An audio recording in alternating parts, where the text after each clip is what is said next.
2006 ခုနှစ်တုန်းကပေါ့လူတစ်ယောက်ဟာမိုင်တရာအကွာဝေးရှိတဲ့အာထရာမာရသွန်ပြိုင်ပွဲတစ်ခုကိုရောက်လာခဲ့တယ်။ထူးခြားတာကသူဟာဒီလိုပြိုင်ပွဲမျိုးအတွက်ဘလို့လေ့ကျင့်မှုမျိုးမှကြိုတင်ပြင်ဆင်ထားခဲ့တာမရှိပါဘူး။မိုင်80ရောက်တဲ့အချိန်မှာတော့သူ့ရဲ့ခြေထောက်နှစ်ဖက်စလုံးကအယိုးတွေမှာဒဏ်ရာတွေရနေပြီ။ကြောက်ကက်တွေကလည်းစတင်ပြီးအလုံးမလုံးတော့ဘူး။ဆေးဖွဲ့ကသူ့ကိုဒီမှာရင်ရက်တက်မှုသတိပေးခဲ့ပေမဲ့သူကတော့ဆက်ပြီးပြေးနေခဲ့ပါတယ်။တကယ်တော့အဲ့ဒီအချိန်မှာသူ့ရဲ့ခန္ဓာကိုယ်အခြေအနေကအစွမ်းကုန်ပျက်စီးနေခဲ့တာပါ။ဒါပေမဲ့အဆိုးဝါးဆုံးအခြေအနေတွေကြားထဲကနေသူအောင်မြင်အောင်ပန်းဝင်နိုင်ခဲ့တာဟာကျွန်တော်တို့လူသားတိုင်းရဲ့အတွင်းစိတ်ထဲမှာကိန်းအောင်နေတဲ့အရာတစ်ခုကြောင့်ပါပဲ။ဒါပေမဲ့အဲ့ဒီအစွမ်းကိုကျွန်တော်တို့တော်တော်များများကတခါမှထိတွေ့ခံစားမှုချင်းမရှိကြသေးပါဘူး။ဒီဇလန်ရဲ့စိတ်ဝင်စားစရာအကောင်းဆုံးအပိုင်းကတော့နောက်ပိုင်းမှာသူပြန်ပြောပြခဲ့တဲ့စကားတစ်ခုပါပဲ။ခန္ဓာကိုယ်ကခံစားနေရတဲ့နာကျင်မှုတွေဟာသူ့အတွက်တကယ်တမ်းရင်ဆိုင်ရတဲ့ရန်သူအစစ်မဟုတ်ခဲ့ပါဘူးတဲ့။တကယ်ရန်သူကတော့အင်မတန်မှတိတ်ဆိတ်လွန်တဲ့အတန်လေးတစ်ခုအဖြစ်နဲ့သာရှိနေခဲ့တာပါ။အဲ့ဒီအတန်ရဲ့အဓိပ္ပာယ်ကိုသာသဘောပေါက်သွားခဲ့ရင်ကိုမြင်တဲ့အမြင်တွေကိုသတ်မှတ်ထားတဲ့အကန့်အသတ်တွေနဲ့ကိုပေးနေမိတဲ့စင်ကြင်တွေအားလုံးဟာအရင်လိုဘယ်တော့မှထပ်တူညီတော့မှာမဟုတ်ပါဘူး။အဲ့ဒီအတန်ကဘာလဲဆိုတာကိုသိနိုင်ဖို့အတွက် David Goggins ရဲ့ပထမဆုံးသင်ခန်းစာတစ်ခုကိုအရင်ကြည့်ကြည့်ရအောင်။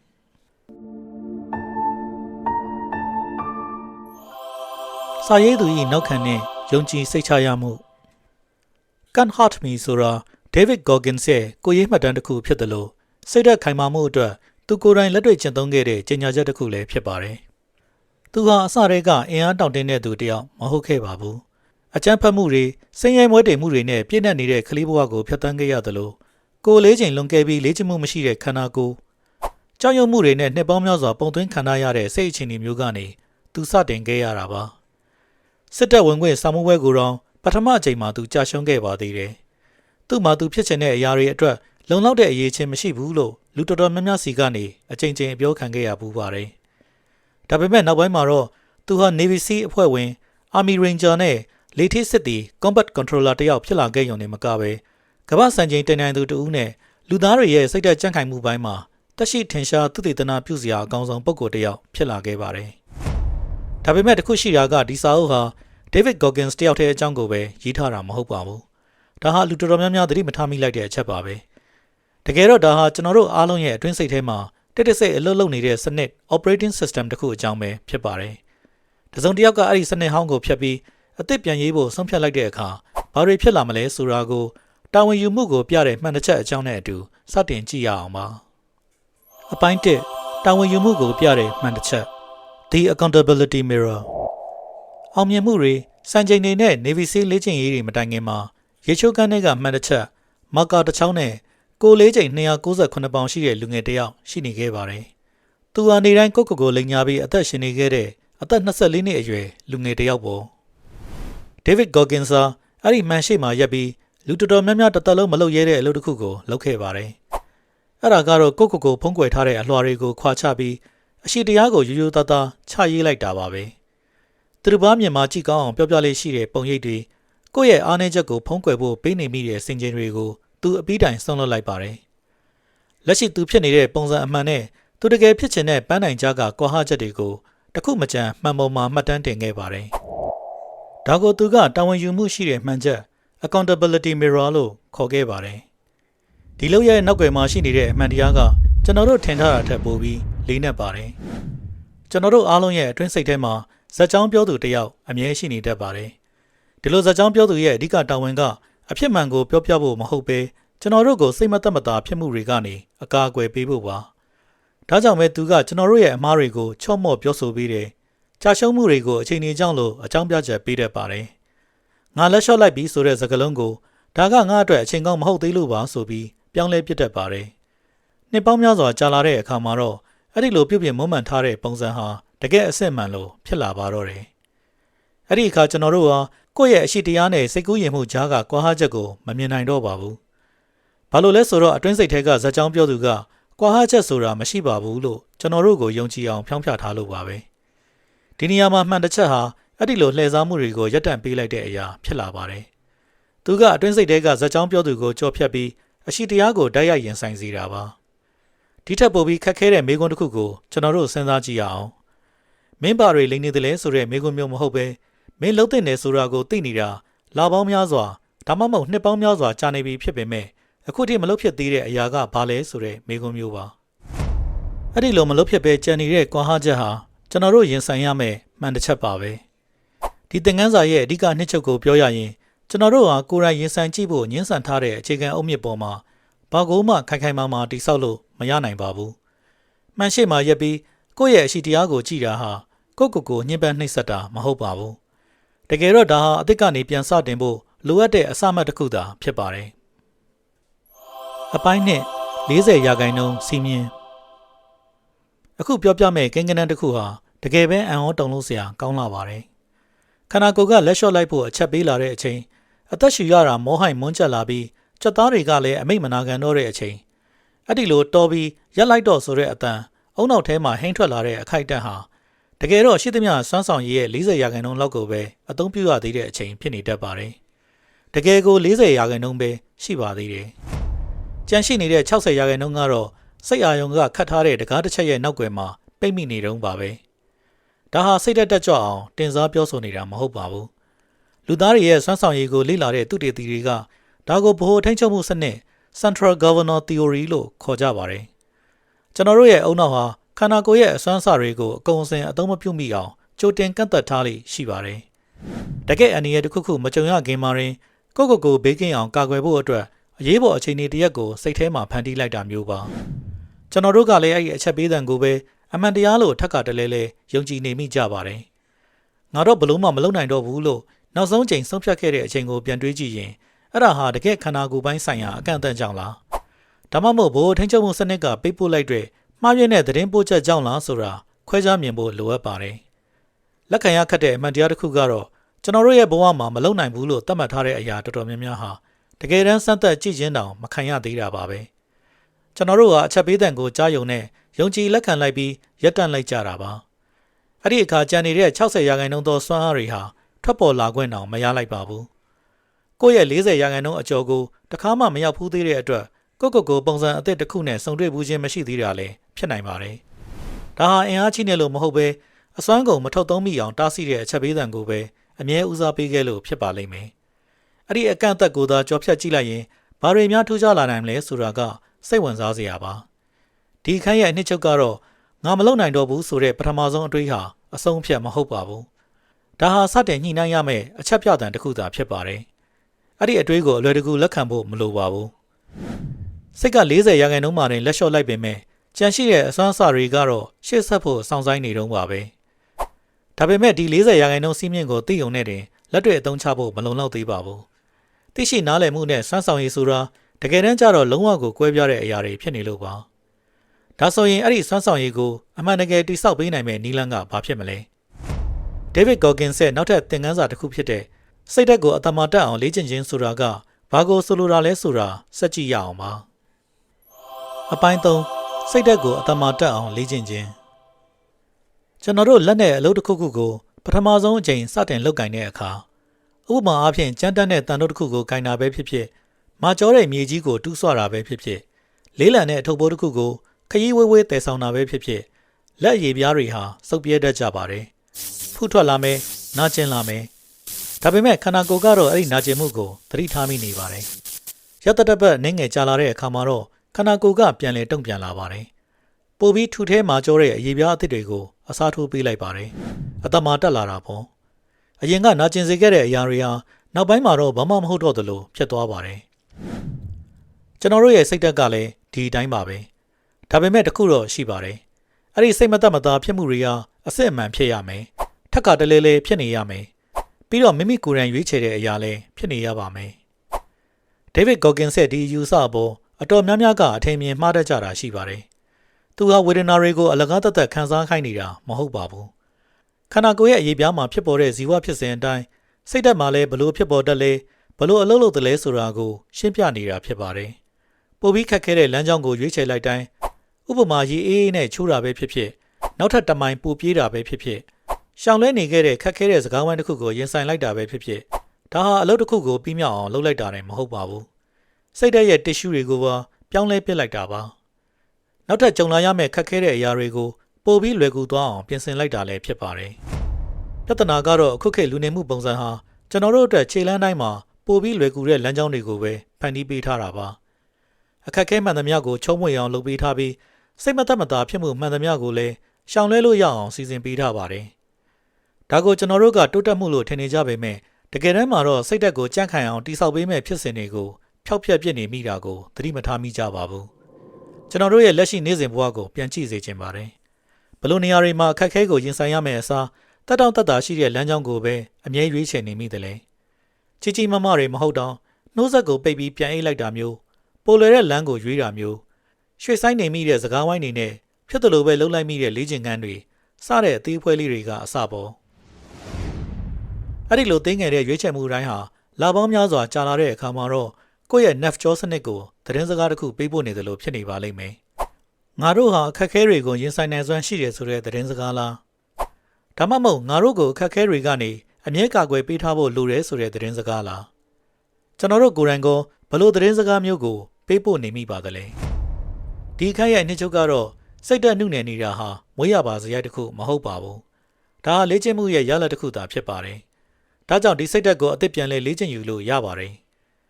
တကယ်တော့ David Goggins ကိုတခြားသူတွေနဲ့ကွဲပြားသွားစေတာကပြင်းပြင်းထန်ထန်လေ့ကျင့်တာထက်ပိုတဲ့အရာတစ်ခုရှိပါတယ်လူများစုဟာအစွမ်းကုန်ကြိုးစားကြပေမဲ့လက်ရှိနေရာမှာပဲတက်နေတတ်ကြတာမျိုးရှိပါတယ်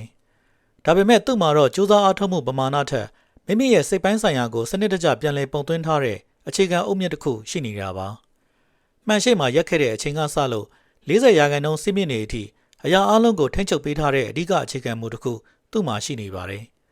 အဲ့ဒီအကြောင်းကိုမပြောခင်မှာအာရင်တွေအကုန်ခန်းချောက်သွားတဲ့အချိန်မှာတော့သူ့ကိုရှေ့ဆက်သွားနိုင်အောင်တွန်းပို့ပေးခဲ့တဲ့အောင်မြင်မှုအမှတ်တရဘူးအကြောင်းကိုအရင်ဆုံးကြည့်ကြည့်ရအောင်ပါအပိုင်းလေးအောင်မြင်မှုအမှတ်တရဘူးဖန်ဘူးတစ်ဘူးကိုမြင်အောင်ကြည့်လိုက်ပါ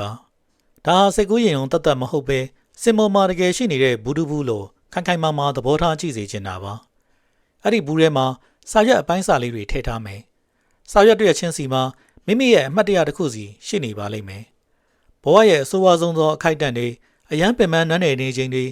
ဒါမှမဟုတ်ငါတော့ဆက်မသွားနိုင်တော့ဘူးလို့ထင်ခဲ့ရတဲ့အခြေအနေတွေမှာတော့အရှုံးမပေးပဲကြော်ဖြတ်ခဲ့တဲ့အမှတ်တရတွေပေါ့ဒါဟာတကူကီကြားပါပဲခြေထောက်အယိုးတွေအကွဲနေတဲ့မာရသွန်ပြိုင်ပွဲရဲ့မိုင်80ရောက်တဲ့အချိန်ဆေးအဖွဲ့ကသူ့ကိုဆွဲတားနေပြီးခန္ဓာကိုယ်ကလည်းအစွမ်းကုန်နာကျင်မှုကိုအော်ဟစ်တိုင်တန်းနေတဲ့အချိန်မှာ David Goggins အဲ့ဒီဘူးရဲကိုစိတ်နဲ့လှမ်းနှိုင်းလိုက်ပါတယ်ပြီးတော့အမှတ်တရစာရွက်လေးတစ်ရွက်ကိုထုတ်ဖတ်လိုက်တယ်အဲ့ဒီစာရွက်မှာရေးထားတာကမင်းဒီလိုနေရာမျိုးကိုအရင်ကလည်းရောက်ဖူးတယ်အဲ့ဒီတုန်းကလည်းမင်းကြော်ဖြတ်နိုင်ခဲ့တယ်အခုထိလည်းမင်းရှိနေသေးတာပဲဆိုတဲ့အသိပါပဲကျွန်တော်တို့တော်တော်များများမှာဒီလိုဘူးမျိုးရှိကြပါတယ်ဒါပေမဲ့အဲ့ဒီဘူးရဲကိုဘာမှထည့်မထားမိကြတာပါအတိတ်ကကြုံတွေ့ခဲ့ရတဲ့ရုန်းကန်မှုတွေကိုအိတ်ကက်ထဲကနေအလိုလိုရောကြပျောက်ဆုံးသွားတဲ့အကျွေးစီလေးတွေလိုပဲသဘောထားပြီးမေ့ပစ်လိုက်ကြပါတယ်မိမိရဲ့ကြန့်ခိုင်မှုကိုတတ်သိပြမဲ့ဖြတ်ပိုင်းတွေကိုသိမထားမိကြပါဘူးဒါကြောင့်အခက်အခဲတွေကိုကြော်ဖြတ်နိုင်စွမ်းရှိကြောင်းတတ်သိထောက်ထားတွေလိုအပ်လာတဲ့အခါမှာတော့အဲ့ဒီဘူးထဲမှာဘာမှရှာမတွေ့တော့ပါဘူးအဲ့ဒီလိုတတ်သိမရှိတဲ့အခါငါတကယ်ပဲမလုံနိုင်တော့တာနေမှာပါဆိုတဲ့အတွေးနောက်ကိုပတ်သွားတတ်ကြပါတယ်ဒါကိုမိမိရဲ့ကိုယ်ပိုင်ပုံရိပ်အတွက်အတိုးပေါ်အတိုးစစ်နဲ့ယင်းနှိမ့်မြုပ်နှံမှုတစ်ခုလိုမြင်ကြည့်လို့ရပါတယ်ကြော်ဖြတ်ခဲ့တဲ့အခက်အခဲတိုင်းဟာအနံ့ငွေတွေပါပဲဒီအတိုင်းပြစ်ထားရင်တော့အဲ့ဒီငွေတွေဟာတန်ဖိုးလျော့သွားပါလိမ့်မယ်ဒါပေမဲ့ဒါတွေကိုစနစ်တကျမှတ်တမ်းတင်ထားမယ်အမှတ်ရနိုင်မယ်ဆိုရင်တော့ဒီတန်ဖိုးတွေဟာအဆမတန်ပွားများလာပါလိမ့်မယ်ဘူးထဲမှာအမှတ်တရတွေများလာလေခက်ခဲတဲ့အခိုက်အတန့်တွေကိုပိုပြီးကြာကြာခံနိုင်ရရှိလေပါပဲအခုချိန်မှာကိုယ့်ရဲ့ဘူးရဲကိုဘာတွေထည့်မလဲအရန်ကြီးမားတဲ့အောင်မြင်မှုတွေဖြစ်ဖို့မလိုပါဘူးတိတ်ဆိတ်တဲ့အောင်မြင်မှုလေးတွေကိုပဲစဉ်းစားကြည့်ပါတကယ့်ကိုခက်ခဲခဲ့တဲ့နှစ်တစ်နှစ်ကိုအဆင်ပြေအောင်ဖြတ်သန်းနိုင်ခဲ့တာမျိုးကြာရှုံးခဲ့ဘူးပေမဲ့နောက်ဆုံးမှပြန်စူးစမ်းပြစ်ခဲ့တာမျိုးအကြောင်းပြဆက်ပေါင်းစုံနဲ့လက်လျှော့လို့ရနေပါလျက်နဲ့အလုတ်ခွင်ကိုပုံမှန်တိုင်းရောက်အောင်သွားခဲ့တဲ့မနက်ခင်းမျိုးတွေပေါ့တကယ်တော့ကျွန်တော်တို့မှာထင်ထားတာထက်ပိုပြီးများပြားတဲ့အောင်မြင်မှုတွေရှိနေနိုင်ပါတယ်အဲ့ဒီတက်တဲ့ဖြတ်ပိုင်းလေးတွေကိုသိမ်းဆည်းဖို့ပဲလိုအပ်နေတာပါဒီအခက်ရဲ့အနှစ်ချုပ်ကတော့အတိတ်ကခံစားခဲ့ရတဲ့ဝေဒနာတွေဟာတည်ဆောင်ရမယ့်ဝန်တော့ဝန်ပိုးတွေမဟုတ်ပါဘူးဒါတွေဟာမိမိမှာရှိတဲ့အရင်းအနှီးတွေသာဖြစ်ပါတယ်အဲ့ဒီအရင်းအနှီးတွေကိုစနစ်တကျစည်ရင်းပြုစုဖို့စတင်လိုက်ပါလက်တွေ့မှာတော့လူတော်တော်များများဟာဒီအဆင့်ရောက်ရင်တင်ကျေနပ်သွားတတ်ကြပါတယ်ရှေ့မှာပြောခဲ့တဲ့နီလန်းတွေကိုအသုံးပြုကြည့်ကြတယ်ဘူးရဲကိုအမှတ်တရတွေဖြည့်ကြတယ် 40ရာခိုင်နှုန်းစီးမြင့်ကိုလည်းကြော်ဖြတ်ဖို့ကြိုးစားကြပါတယ်။ဒါပေမဲ့နေ့စဉ်ဘဝရဲ့အလုပ်တာဝန်တွေပြန်ပြီးပြလာတဲ့အခါမှာတော့ဒီအလေးထားတွေကတဖြည်းဖြည်းမှိမ့်သွားပြီးလာနေငယ်ကြာမှာတော့အရင်ကနေရာဟောင်းကိုပဲပြန်ရောက်သွားတတ်ကြတာပါ။ဒါဟာအောင်မြင်မှုအတွက်ခဏတာသုံးရမယ့်နည်းလမ်းတစ်ခုလိုပဲသဘောထားခဲ့ကြလို့ဖြစ်ပါတယ်။တကယ်တော့ဒါဟာလိုအပ်မှထုတ်သုံးရမယ့်ကိရိယာတစ်ခုမဟုတ်ပဲမိမိကိုယ်တိုင်သတ်မှတ်ထားတဲ့စံနှုန်း standard တစ်ခုသာဖြစ်သင့်ပါတယ်။ David Goggins အတွက်တော့ဒါအောင်မြင်မှုရဖို့သုံးတဲ့နည်းစနစ်တစ်ခုမဟုတ်ပဲသူ့ရဲ့ဘဝရှင်သန်မှုပုံစံတစ်ခုဖြစ်နေတာပါ။ဒါဆိုရင်အဲ့ဒီလိုစံနှုန်းမျိုးကိုလက်ကင်ထားသူတယောက်ဟာအောင်မြင်မှုရဲ့ထိပ်ဆုံးကိုရောက်သွားတဲ့အခါအခြားသူတွေနဲ့ဘယ်လိုမျိုးကွဲပြားခြားနားသွားမလဲ။အောင်မြင်မှုနောက်မှာပုံကွယ်နေတဲ့အန္တရာယ်ကိုသူဘယ်လိုမြင်သလဲဆိုတာကိုစက်ကြည့်ရအောင်ပါ။အပိုင်းကထူးချွန်သူများကြားမှာတာလွန်ထူးကဲသူကမ္ဘာပေါ်မှာအခက်အခဲဆုံးလို့သတ်မှတ်ထားတဲ့ Navy SEALs တန်တန်းကနေဘွဲရတဲ့အချိန်မှာ David Goggins သူ့ရဲ့လုပ်ဖော်ကိုင်ဘက်တွေကိုကြည့်ပြီးမျှော်လင့်မထားတဲ့ခံစားချက်တစ်ခုရခဲ့ပါတယ်။လူသားတွေရဲ့ခံနိုင်ရည်အတိုင်းအတာကိုအစွမ်းကုန်တွန်းပို့ပြီးအောင်မြင်မှုရရှိခဲ့ကြတဲ့အဲ့ဒီလူတွေဟာတစုံတရာကိုရရှိပိုင်ဆိုင်သွားပြီလို့ခံစားရတဲ့အခါမှာတော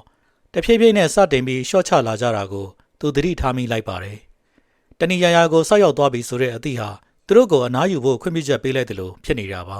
။ရရှိထားတဲ့ဂုဏ်ပုဒ်တွေပေါ်မှာပဲရောင်ရဲပြီးရှစ်ဆက်မတိုးတော့ပဲရပ်တန့်သွားမယ့်အန္တရာယ်ကိုသူကြိုတင်သတိပြုမိလိုက်တာဖြစ်ပါတယ်။ David Goggins ကတော့အဲ့ဒီလိုရပ်တန့်ဖို့ကိုလုံးဝညှင်းဆန်ခဲ့ပါတယ်။တောင်ထိပ်ဆိုတာရှစ်ဆက်သွားနေတဲ့ပြေတော့မှတ်တိုင်တစ်ခုသာဖြစ်ပေမဲ့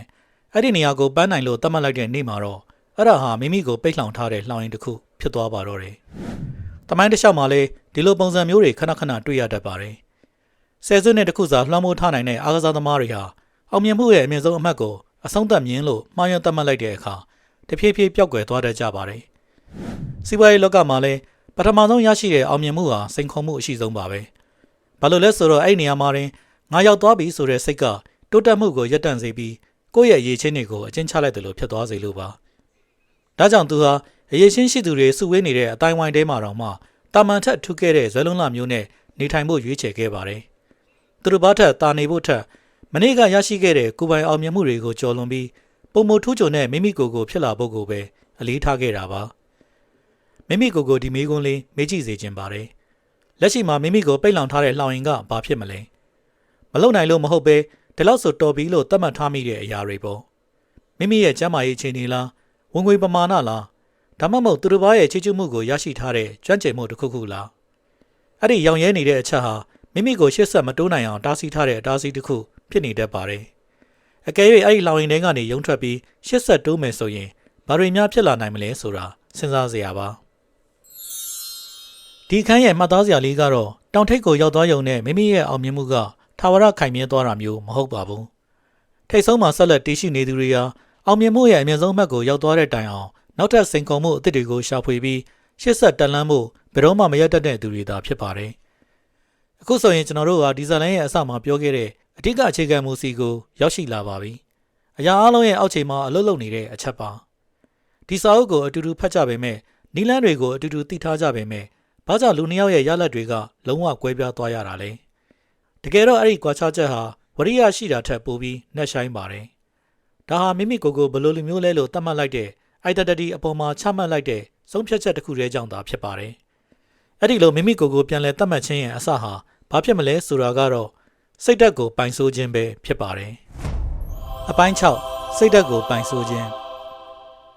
David Goggins ရဲ့ပြောင်းလဲမှုတွေနောက်ွယ်ကအဓိကလှုပ်ဝက်ချက်ကတော့သူဟာလေ့ကျင့်ခန်းတွေပိုလုပ်တာအလေးကျင့်ကောင်းတွေမွေးမိတာထက်ပိုတဲ့အရာတစ်ခုကိုလှုပ်ဆောင်ခဲ့တာပါ။အဲ့ဒါကတော့သူလက်ရှိဖြတ်သန်းနေရတဲ့ဘဝဇာတ်ကြောင်းဟာသူ့ရဲ့ကိုယ်ပိုင်မဟုတ်ပဲသူတို့ဘာစီကရလာတဲ့အမွေဆိုးတွေသာဖြစ်တယ်ဆိုတာကိုသတိထားမိလိုက်တာပါပဲ။ဒီနေရာမှာအမွေဆိုတာကတခြားမဟုတ်ပါဘူး။ငယ်စဉ်ကတည်းကပတ်ဝန်းကျင်ဒါမှမဟုတ်လူကြီးတွေစီကနေရိုက်သွင်းခံထားရတဲ့မင်းကတော့ဒီလောက်ပဲလုပ်နိုင်တာ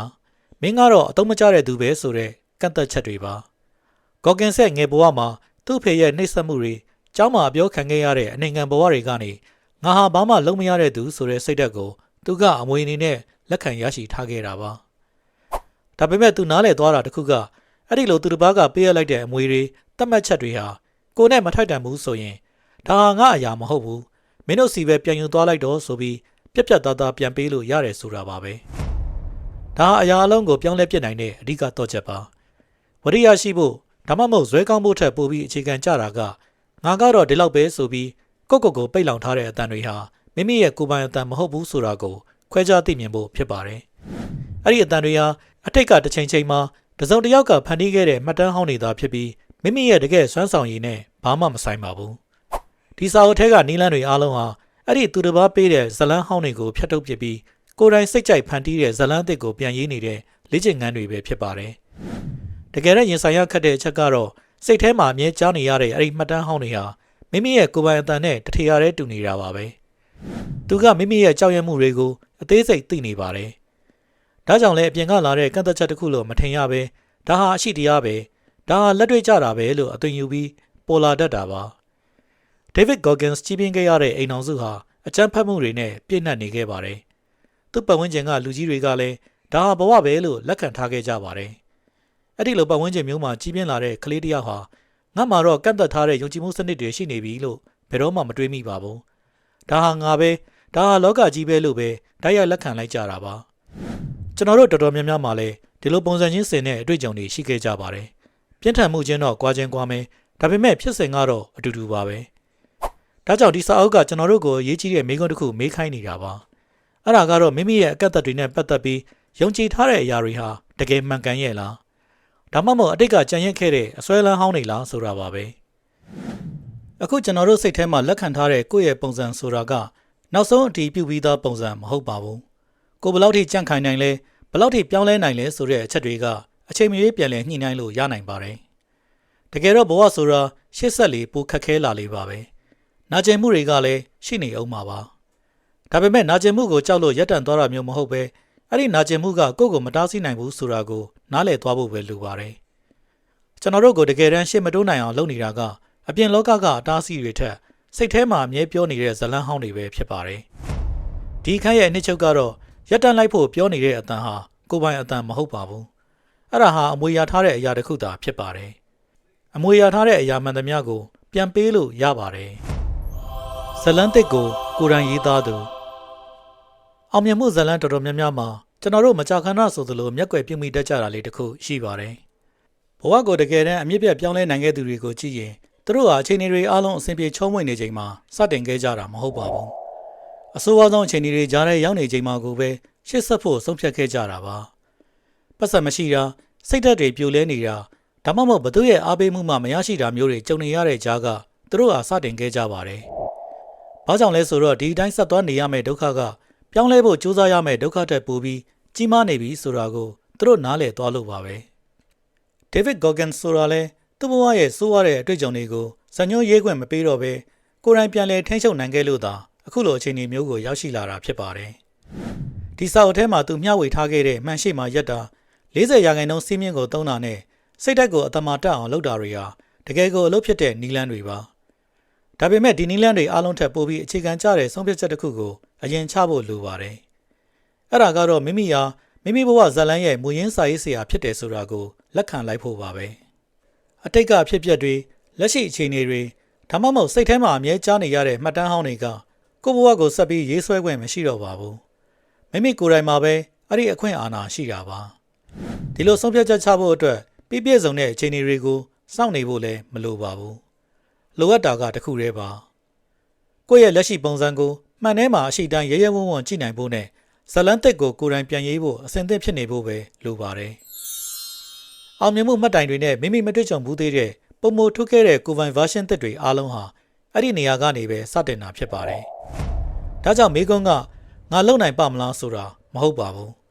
။ငါတကယ်ပဲစမ်းသပ်ကြည့်ဖို့အစဉ်သင့်ဖြစ်ပြီလားဆိုတာပဲဖြစ်ပါတော့တယ်။